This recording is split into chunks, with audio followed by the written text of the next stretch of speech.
On my high school team, we had 5 guys make the NBA. We had the county rocking. It's the mecca of basketball. There are those who come before us, upon whose shoulders we stand.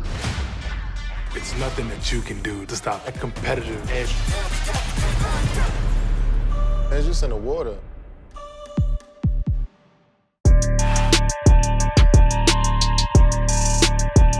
My brother Jack. My God, we back. Let's go. All the smoke. Just getting started, baby. Just getting started. Welcome back to a special quarantine edition of All the Smoke. Coming to you from LA, myself and my brothers out there in the ATL. What's up with you, Brody? Man, man, I'm just really excited about this show, man. I'm really excited about who we got on the show today, man. You know, I already think I got hands. You know, I done laid a couple people out, but not like my brother that we got on the show today. Introduce him, man. This is your guy. I appreciate it. People have been asking for him. I've been asking for him, and you delivered, man. So tell us who our guest is today. Man, you know, I represent the Lone Star State, man, the big Texas state, man. And this is my brother, champion, young champion, but gonna be here a long time, man. My brother, Errol Spence, man. Welcome to the show, man. D-Town's own, man. Hey, what's up, man? What's going on? Glad you had me on. Man, thanks for coming on the show, champ. No problem. So how is everything? How are you handling this lockdown quarantine situation with you and your family? I'm handling it pretty well. I mean, this like training camp to me. When I'm using training camp, we don't... You on lockdown, right? Yeah, we're on lockdown. We don't do nothing. So I've been training. I think I lost about 15 pounds already. So really? I'm taking it real serious. My auntie and my uncle, they caught corona. And my cousins in New York caught corona too. But they're doing fine right now. So, you know, everything's been going good. Prayers for them, man. Prayers up to them. So you said they all recovered from it? Oh, yeah, they all recovered from it, so I'm happy. Cool. You also getting to spend time with kids?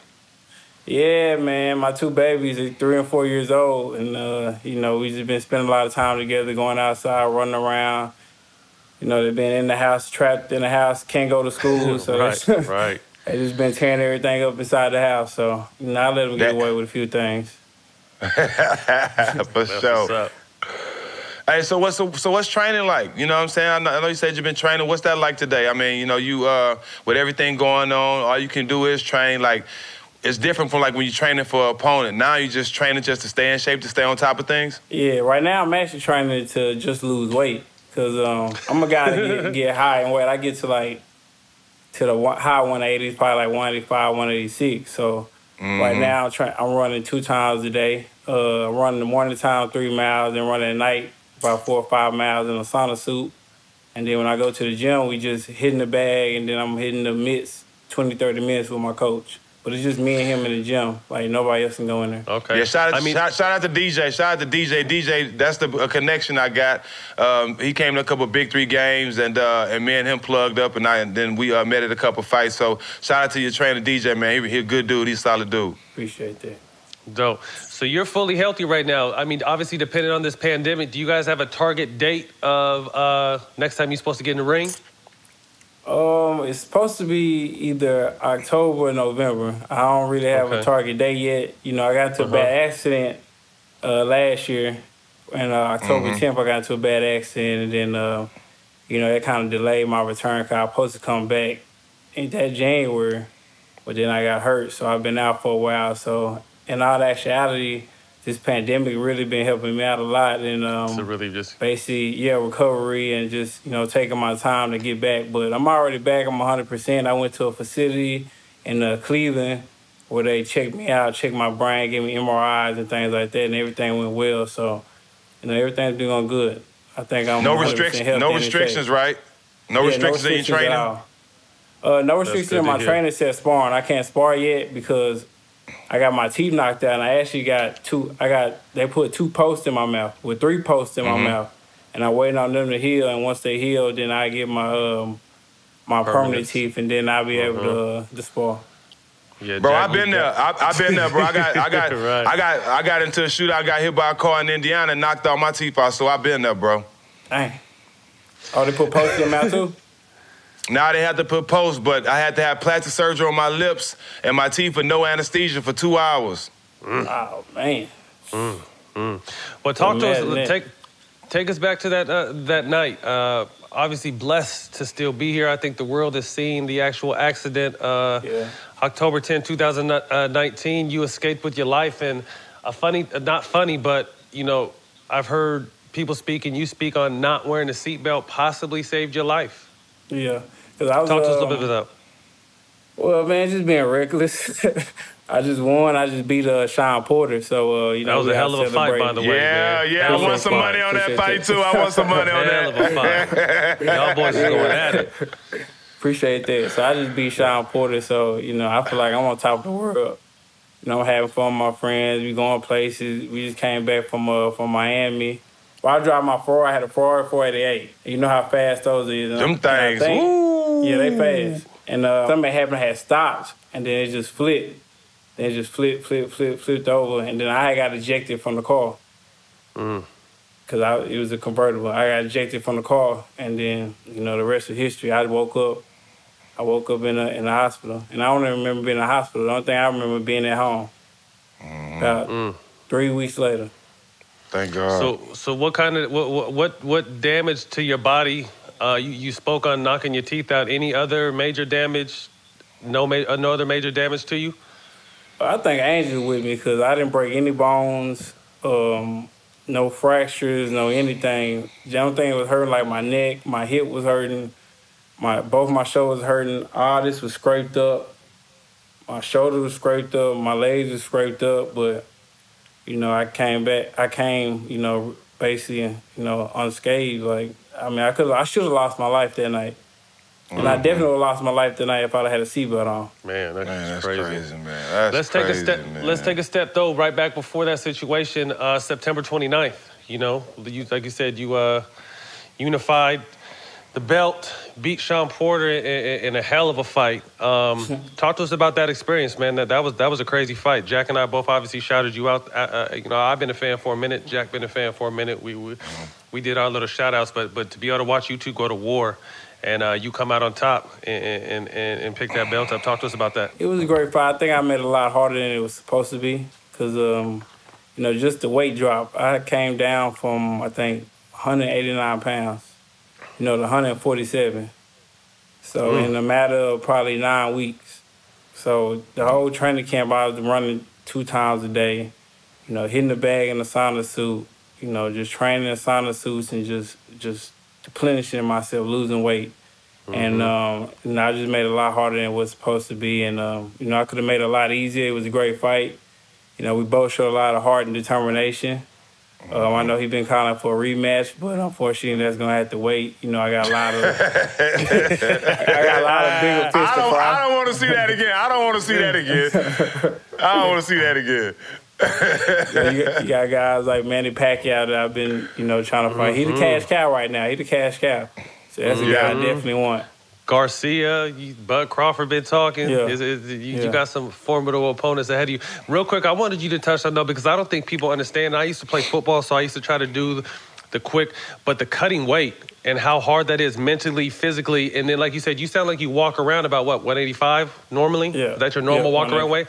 So to come down into the 140s, like, as athletes, we know how for like a basketball foot, that shit is impossible. But tell me what that process is like. And then how hard it is to kind of, like you said, still have your full energy and be able to take a punch and do all that shit when you're down, like you said, in 9 weeks, down almost 40 pounds. It's insane. Yeah, you basically have to cut everything. Like your water intake, your food intake, you running twice a day. Like I was running twice a day in a sauna suit on my legs, a sauna suit up top. You know, I'm working out in the sauna suit. You know, I'm not drinking that much water. I'm probably drinking I would say like 26 ounces a day. Really? You know, if that, you know, I'm eating probably twice a day. You know, I'm doing all that just to drop this weight so I can, you know, win. But it takes a lot. It's a lot of hard work. But, you know, I'm always in shape. So, you know, I don't think that played a big difference in a fight because I'm always in shape. But I think, you know, if I would have been more disciplined and would have cut it a lot earlier, it would have been a way easier fight than what it was. Hey, I remember seeing this video. I know you remember you in the hood, and some big dude in the hood want to just try you thinking something sweet and want to go blow for blow to the body. And I say this how I knew, you know, I'm from Texas, so I can see certain neighborhoods and I know what it looked like in Texas. I say this how I knew Earl was the real one. Big boy called him out, wanted to go blow for blow right there. Somebody pull out the camera, you folded him up. And he had you about 100 pounds. Nah, that was my partner D-Ray, but that's what we do. He just got out of jail. He just got out of jail too, so he thought he was tough. And you know, I guess he knocked a few dudes out in jail and things. So he got out thinking it was sweet. So we called it. So we got in the gloves, went body to body. That's what we do. We get in the gloves and go body to body, and went blow for blow. We didn't get in fact, that time we didn't get in the gloves. We just fist. It was just fist. That's what I was about to say. Y'all wasn't even in the gloves right there. We wasn't in the gloves. Yeah, it was just fist. But that's what we do. We just body to body. You got to man up. Straight up. We call it man up. That's what. Yeah. How would a Floyd fight play out today? With both you in your primes, if Floyd was in his prime, you in your prime, talk to us about what kind of dream matchup that would be. 100% focus in my prime, I think I'll beat Floyd. Ooh. Yeah. Ooh. Yeah. I mean, you got to give us because you ain't running. He ain't running. Earl ain't running. You know what I'm saying? Yeah. Earl gonna walk him down. Earl want to be shoulder to shoulder with you the whole fight. Yeah, I like to lock up. Talk to us about that, though. You can't just tell us. You go to talk to us. What would be the game plan, the mental strategy of that? Well, Floyd really, he's very mentally tough. Very mentally tough. You know, I would cut him off. I would use my jab. A lot of people don't, like, even the Oscar De La Hoya fight. Oscar De La Hoya, she used his jab a lot more. I would use my jab, throw combinations. I work the body and then work the head. Because a lot of people, they go to the head and then work the body, or they go for the head and then you can't hit them in the head. And then, you know, you can't hit him in the head. So I work the body and work the head and then just try to break him down physically, because I know it's not breaking him down mentally. He's just one of those top fighters, just like Sean Porter. You're not going to break him down mentally. You can break him down physically, but mentally he's always going to be there. So I would just try to, you know, break him down physically. Tough. There's been a back and forth a lot with you and Bud Crawford, obviously trying to figure out who the top, you know, best welterweight is. Obviously you got the belts, but what is that like back and forth? He just said something recently, I want to say just a few days ago, talking about he said he's going to fuck you up with some shit like that. What has that been like back and forth? Because all it could really be right now is speculation and talk. Yeah, right now just back and forth talk. Me and Terrence Crawford, we actually FaceTimed each other before. And that's why, you know, I got somewhat kind of respect for Terrence Crawford, because we FaceTimed each other. We talked about it, you know what I'm saying? We talked about it. We came to a mutual understanding that the fight is going to happen. You know, it's a lot of politics involved, and, you know, the money might not be all the way right now, but it will be right, and we're going to fight. But, you know, guys like him, I kind of respect. Guys like Keith Thurman, you know, I really don't have that much respect for. You know, Danny Garcia, I respect him when I see him. You know, he comes off as a stand-up guy. You know, Pacquiao, he's a stand-up guy all the way around. You know, but it's just some guys that I just can't mesh with. But, you know, Terrence Crawford, he's a real dude in my book. But it's definitely going to happen. You got to make sure that fight's on Showtime, because me and Jack going to be front row suited and front row. Yes, sir. Let's talk about your Texas ties with the Charlo brothers. A lot of people don't know how y'all connected and how y'all became so close. And I know some of y'all got the same trainer, but talk to us about that. Me and the Charlos actually got cool in the amateurs. We was probably 15 we got cool. And then actually one of the Charlos beat me.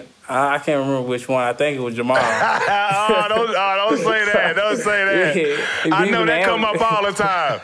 Yeah, he beat me in the amateurs. I was like 16. He beat me in the amateurs. I was 16. Then we just got real tight. And then Jamal had turned pro. No, Jamil had turned pro, and Jamal stayed around. Then me and Jamal got real tight. Got super tight. And then after Jamil left his coach, Jamil asked me, he was like, man, I need a coach, man. You think I can work with Derrick James? And I respect Jamel, because he came to me first. He came to me, he was like, yo, you got a great coach. You know, can I work with him? And he came to me before he even came to Derrick. And I was like, yeah, sure, no problem. So he started working out with Derrick, and then started coming down here, and then we just got even tighter. It was like my brothers from Houston right there. That's what's up. Basketball being obviously a team sport, boxing is you. You in that ring by yourself. It's a little harder sometimes to break through as kind of an individual household name. when do you feel like you became a household name through boxing? I think I became a household name. Where I really started seeing it when I fought at the AT&T Center. When I fought at the AT&T Stadium, and you know, it was And sold that thing out. Sold that thing out. I was like, you know, I made it. At first, I was nervous. I'm not gonna lie. I was nervous. I was like, man, y'all want me to sell this out? Like, you think I can do that? I was like, y'all trying to embarrass me. Y'all trying to have. He was like, nobody in the stands. Y'all trying to embarrass me. You think I sell this out? They're like, yeah, you can sell it out. And then when it happened, I was like, man, I can't wait to do it again. But it was just a humble experience just seeing, you know, people from my hometown and people that I grew up with, and just seeing familiar faces in the crowd and everybody coming out to watch me fight. You know, it was just a great experience, a humble experience. Like, man, all the people came out to see me win. You know, even if they seem to see me lose, you know, it still came out. You know, that's what I loved about it the most. So we know you got a long boxing career ahead of you. You got a lot to do. But what are some things that you're getting into now that you can start, that you setting up for after boxing? Like, what are you gonna do? I know you commentated a couple fights. You know what I'm saying? But what's some things that you interested in doing after boxing? I got a promotional company where I got a few fighters on there. Yeah, Hell like yeah. Birdie Brooks, you know, Mon Rashidi, you know, a couple guys. So that's doing this thing. Those guys, they about 6-0, right? He's 6-0. Yeah, he's 6-0 right now. So he's doing his thing. 6-0 with 5 knockouts. So he's doing his thing, and you know, basically just saving my money, man. Saving my money. You know, make sure I don't waste it buying crazy things, buying Rolls Royces and all type of off the wall things. So that's the main thing for me. Just make sure I save my money and just, you know, stay focused, keep winning, keep stacking the bread. They got some little kids down there in Port Arthur, Texas. When you start looking for boxers, they got some little roughnecks down there that need a shot. For real. They in Port Arthur, I know they strong too. They down there with it. The country strain. Yeah, exactly. Obviously, you know, any of the three major sports, football, baseball, basketball, we all kind of resort back to fighting, boxing, UFC. We're all huge fans of that because, I mean, that's that one-on-one. To me, boxing is like the most manly, and UFC is like the most manly shit you could do. You know what I mean? Like, you can be tough on the basketball court, the football court, but them motherfuckers in them rings is really tough. You have a lot of fans, obviously, Jack and I being one, but you built a special relationship with Damian Lillard. And, you know, you talk to us about that relationship because you even got him boxing now as one of his training methods. And I boxed for my career. I still box. And that shit, to me, is one of the toughest workouts I've ever done. Yeah, I mean, boxing has always been my first love. Even, you know, since I was a kid, I mean, people played basketball and football, but walking home from school, he was going to get into a fight with somebody. Like, he going to get a fight with somebody. Like, and I had an older sister, too, so, you know, dudes say something crazy to my older sister. You know, you have to fight. You know, my sister used to fight all the time. I remember walking home from school, my sister used to fight every day. So, I mean, you know, it's sad to say, you know, that was just, you know, something that, you know, we always did, you know, even as little kids. I mean, I was in like 2nd, 3rd grade walking home from school, watching kids fight and getting the fist fights and stuff like that. It was just the culture. But, you know, me and Damian Lillard, we just got to, you know, respect for each other. You know, I respect his game. You know, he's one of the best in the league right now. And he put in a lot of work, and, you know, now he's taking up boxing and doing his thing, too. But, you know, it's just a mutual respect. We ran into each other. And my coach actually went to his game. I missed it because I was in L.A. or New York. But my coach actually went to his game when they played the Dallas Mavericks, and he did his thing. I think he had like 40 plus points. So. What's your hoop game look like? My hoop game, my hoop game, my hoop game, if you from Texas, you got to hoop. You got to hoop. You got to hoop. You got to hoop. You got to play basketball. You got to play football. You got yes, sir. Did you play those sports growing up? When did boxing become your number one sport? I played football growing up, but I started boxing at 15 because I started getting in trouble, and my dad I guess got worried because I was getting in a lot of trouble. He felt like I was hanging around, you know, the wrong group of guys. And he used to say, you know, out of mind is, is basically, the devil. I'm not doing nothing. Summertime, he got me in there in summertime too. He got me in summertime 'cause I was just hanging around, doing nothing, hanging with my friends, walking the streets. He was like, yo, I'm finna get him a boxing. I don't know why he thought of it or what made him think of it, but he thought about boxing, and, it's been a history ever since. That's what's up. We missed a question I wanted to ask you earlier. As a basketball player, I was someone that really had no major injuries. I tore my meniscus, and to me, coming back, I felt physically fine, but mentally, I was still tripping because I didn't know how my knee was going to react when I just wasn't making it prepared. Basketball is reaction. So I'm wondering if you have that same kind of thought process the first time you go back into sparring, with the situation through the accident with your face and how your teeth, you got some new teeth, you got some nice shiny teeth like me and Jack now. Are there any worries of what's going to happen that first time I take a left hook to the side of my face that's fucked up? Nah, man, I'm ready. Okay. I feel like I'm different. I'm ready to fight. I've been waiting for a fight date since probably, when was it? Since January, I've been waiting for a fight date. I thought I was going to fight in August, so pushed back to October, November, which my parents are happy because they're like, man, you don't need to jump right back in there. I'm like, man, I'm ready. Facts. Like, the doctor Right. the doctor gave me a green light. I was like, I'm ready to go, so, it just feel like it's a blessing that I'm here. It's a blessing that I wasn't, severely injured. I didn't break anything either. I'm ready to fight. And the doctors couldn't believe it too. The doctors was like, man, I can't believe he didn't break anything. Like, it's a blessing. Like, they didn't know what was going on. For somebody to get ejected from a Ferrari and to land on pure concrete, as if the Ferrari was flipping too. So I landed on, and for the Ferrari not to hit me, and then I land on pure concrete and, and break everything in my mouth and, and not, have any facial fractures and all this scarred up. And for me to still be walking, I feel like I'm here for a reason. Yes, sir. Amen. That's for Amen. sure. Ain't no question about that. Say, all right, if you had one NBA player that could walk you into the ring before your fight, who would it be? One. I'd say LeBron James. That'd be dope. LeBron James. He's your favorite athlete? He's your favorite one to watch? Right now, yeah, he's my favorite one to watch right now. Yeah, I just respect him. Not even on the field, just what he do outside of the NBA. That's why I respect him a lot.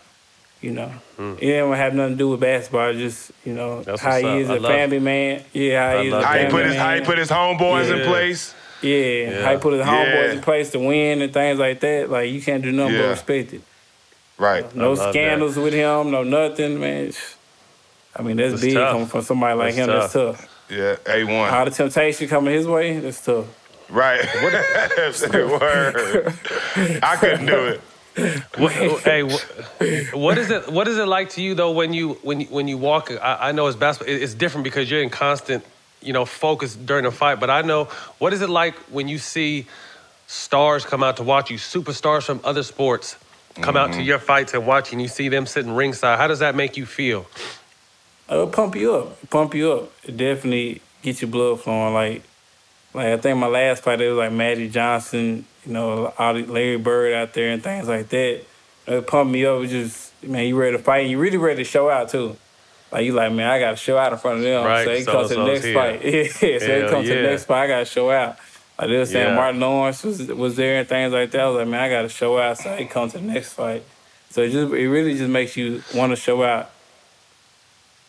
Has there been one celebrity that stood out? You're like, damn, he's here in particular or she's here in particular. Is there one that comes to your mind when you've seen them in the crowd? Nah, because I don't too much look in the crowd. Okay, that's what I was wondering, because like I said, there's more time for basketball. We have timeouts and shit, and we can sit and talk and look who's over here. But in boxing, it's a whole nother mindset. Yeah, you can't. You're not trying to. You really locked in. Like, you got tunnel vision. Like, it's like, this dude trying to kill me. I'm trying to kill him. Right. Like, I'm not trying to look in nothing. Like, the only person I can hear my mother. Because that distinct no matter voice. what. Yeah, I can hear her screaming that distinct voice. I can always hear her screaming. It don't matter. First through 12 round, I can hear her voice always. But for the most part, you just locked in on your opponent. Mm-hmm. Go ahead, Jack. Top 5 boxers of all time. Top 5 all time. Your top 5. Do I do an order? Nah, just put them in 5. Okay. However you want. Okay. Don't have to be 1 through 5, just 5 boxers.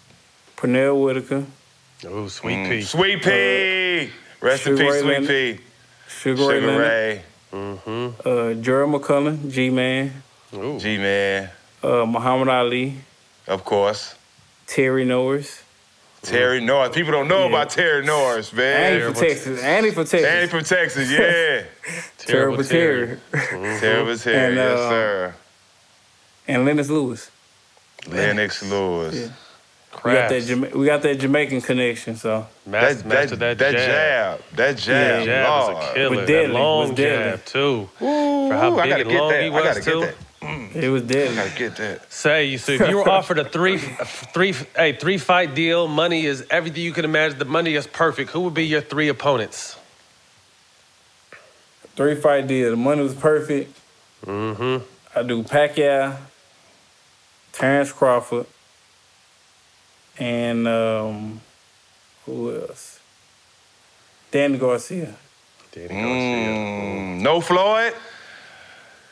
Oh, well, he retired right now. He retired. Of course, Floyd. Floyd, the money goat. Yeah, exactly. Yeah. That's that money train. Hey, so man down is the motto, right? Oh, yeah. Best knockout so far. See you. Best knockout so far. Probably Leonard Bundle. It was in New York, probably Leonard Bundle. I knocked him out. When I hit him, I kept walking. Like I had walked off with it. That's why it looked pretty, because I hit him. And his body went too as I walked off. So, that was probably the prettiest one. That's dope. Favorite boxing movie? I don't have a favorite boxing movie, because they all so fake to me. Like, I was never a Rocky fan. Me neither. I hate Rocky. Yeah, I hate Rocky. I hate that shit. Because, they was trying to do it. It took them like 3-4 months to get in this, to be this monster and be in tip-top shape. I'm like, man, Rocky was it wasn't real to me, so I didn't like it.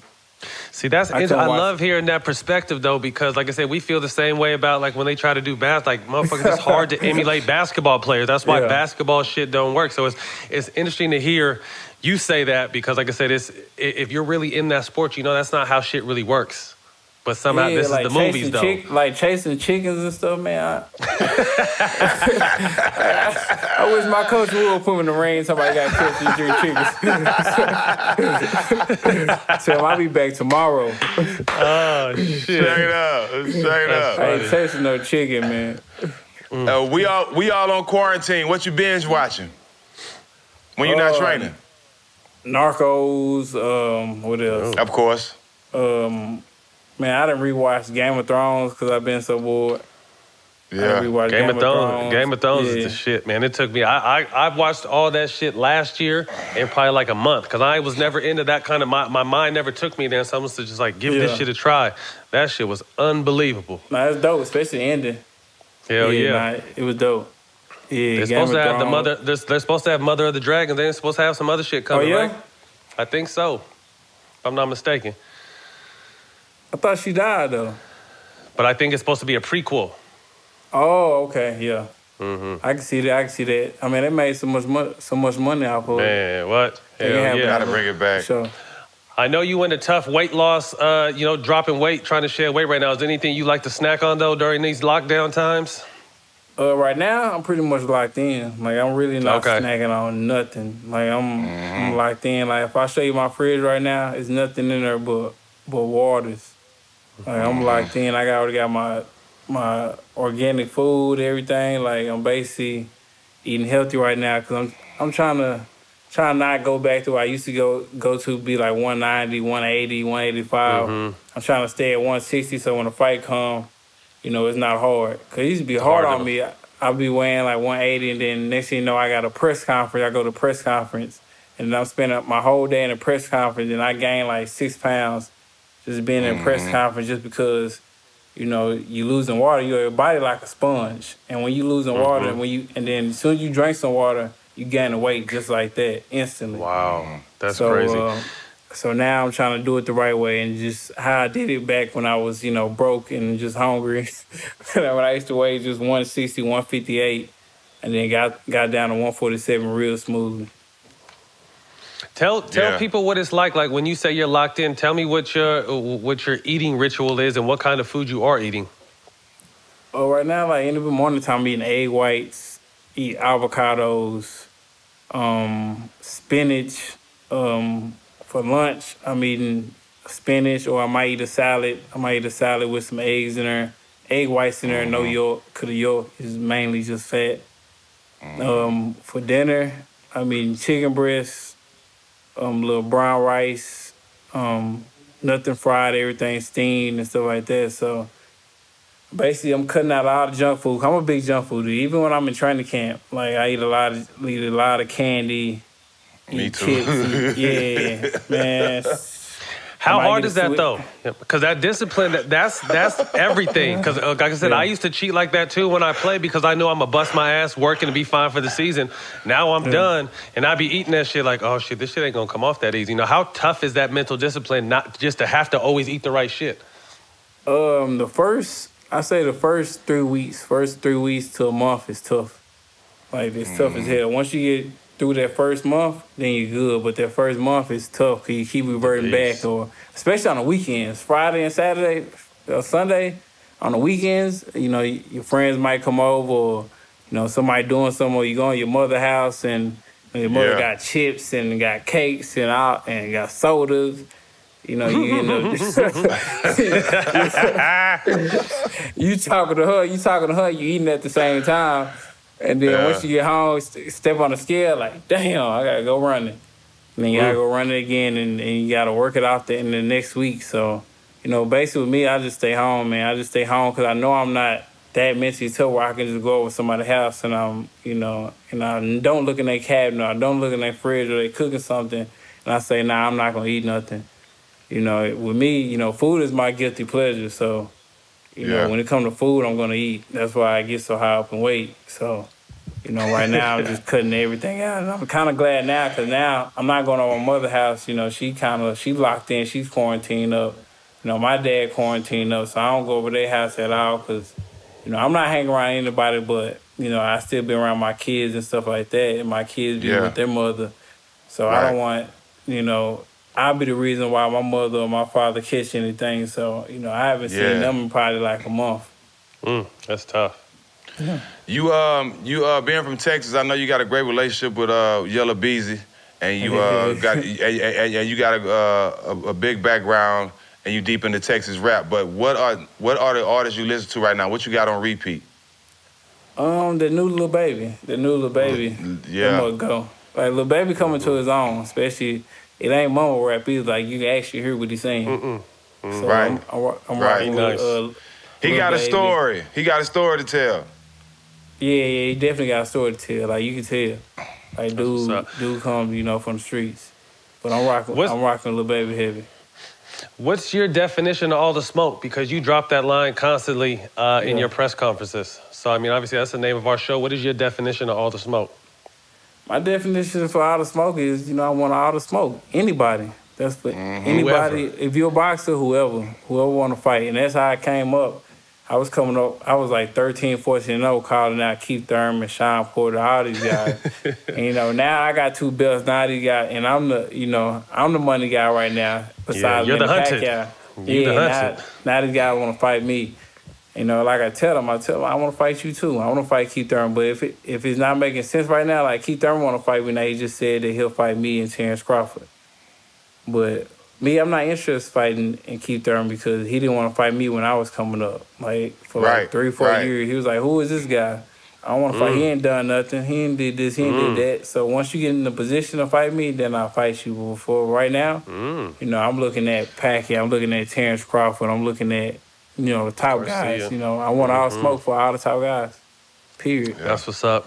There's a chance boxing can come back, and this was something that the NBA possibly could be faced with. What are your thoughts on possibly fighting in an empty arena? For me, it don't matter. I mean, as long as my check the same. Hell you talking about? Hell you talking about, right? Hey man, we used to fight for free. So as long as that check the same, we gonna get to it for real. Yeah, it's gonna be the same beat down. It's gonna be the same beat down, whether there's people in the stands or not. Yeah, it's gonna be the same beat down. So as long as the check right, we gonna get in there. We gonna fight. Talk to him. Hey, wait, what's your take? What's your take on boxers and how's your Twitter game and your talking shit game on social media? Like, what's your take on that? I don't talk shit on Twitter to people unless it's a reason to. Like Terrence Crawford, we might go back and forth, but I'm not talking crap to somebody I don't know or a Joe Blow or or some random guy like that. Like, it gotta be a reason for me to talk crap to. Like Terrence Crawford, it gotta be beneficial. It gotta be beneficial. We got something going. We building our fight up. We gonna fight each other soon. We gonna make money off this shit talking. So we gonna make money out that. Like I'm not gonna argue with Joe Blow about nothing, and he not in my training camp. He not in the other person's training camp. Yeah. Nobody know who he is, and he want to talk crap. Because I got a lot of hecklers. Oh man, you already know. I can only imagine. You the champ. They coming for you. Coming for me hard. I'm talking about my car accident. All kind of stuff. I flipped out the car, everything. I decided just to ignore him because I'm not gonna see him in person. Facts. Right. Maybe somewhere else. In closing, what do you think you learned the most from your car accident? Don't take anything for granted. Like around that time, I was taking a lot of stuff for granted. I think I was heading down that way anyway. I was headed down that path, to destruction anyway. And I was taking a lot of stuff for granted, and it was showing. Even in the Sean Porter fight, it showed I was, slacking on a lot of stuff. Even in the Mike Garcia fight, even though I beat him all 12 rounds and I won every round, the power wasn't there because I should have finished. I should have finished them, but the power wasn't there because I was trying so hard to make weight. Like even that Mike Garcia fight, matter of fact, the day of the weigh-in, I was sitting in a sauna for an hour and I didn't sweat. And I had a sauna suit on and I had a hoodie on and everything. I didn't sweat till like an hour being in there. And that was just to make weight. Yeah, that was just to make weight for the fight. I was drained. And then I could only go up 10 pounds. So I had to watch what I eat and what I drunk. So, I was already headed to that destruction. I think, that car accident was eye-opening for me. Like, I'm like, yo, you tripping right now. Get back on your stuff. You say you do it for your family. You say you want to be a great. You say you want to be a legend. Get back on your A game. So, it was just, I think it was a blessing I got into that accident and, put a lot of things in perspective that I didn't put in perspective at first because I was just so on the high. That I was floating. I was floating, so to say. So it put me down, knocked me down. That's good though, man. Because one thing I appreciate hearing you say, I've been through my own ups and downs in my career, but is where you go from that. We thrown in success, and we not expecting all the success, but you worked your ass off and you deserve it. But at certain times, it's certain things that we have to learn on our own. But to get the opportunity to go through something like that and to realize, okay, bam, I do have a great situation. I escaped something that most people don't escape. I gotta go a different direction from here, and I salute you for understanding that and admitting that, bro. Because a lot of people they don't learn from their mistakes. They don't learn from it. You know what I'm saying? Yeah. Now I had to look at myself in the mirror, man. A lot of guys, they get in an accident or they do something wrong, and they don't look at themselves in the mirror. Somebody else can do something, they'll put the fault on them and blame on them and be like, "Oh, he did that." They'll critique that person, but. When it's time for you to look in the mirror and critique yourself, a lot of guys can't do that. And that's why, it's tough. Thing to do. I had to do that for myself, just critique myself and like, yo, you tripping, man. Get back on your A game. Because I'm the 100 right now. It's a lot of guys that behind me, like how I was, and they coming up behind me. And they hungry. It's an X on my chest. They trying to knock me off. Straight up. Well, I think I speak for a lot of us, man, that we're glad you made it through. We're big fans. We're excited for the future of what you're going to do. And shit, as soon as the fights get back with fans, me and Jack going to be in the front row fucking with you, man. So thank you again for coming on today and taking a little bit of time with us. We appreciate you, bro. My boy, thanks, champ. Appreciate you, champ. Thank you for having me on. Appreciate that. Good show, Jack. Good show. That's a wrap, man. Good job, my All boy. the smoke. Yeah. You can catch us on Showtime Basketball, YouTube, or all platform streaming podcasts. All them boys.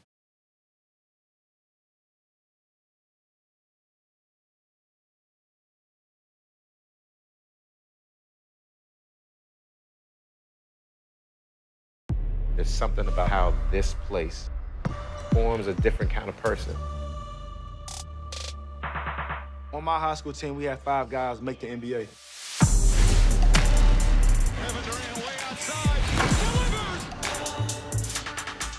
We had the county rocking. You mentioned Prince George's County. People know what it's about. It's the mecca of basketball. There are those who come before us, upon whose shoulders we stand. Being from this area, you have to have tough skin. The gym became his sanctuary. PG County guys provide buckets for America. Prince George packs a lot of power, a lot of character. It's nothing that you can do to stop that competitive edge. We're pushing the community and the culture forward. It's just in the water. This life was all I ever wanted. I'm not leaving. Not yet. I was hoping you'd say that. We gotta hit the streets, make some money. People like us must destroy people like him. Buckle up.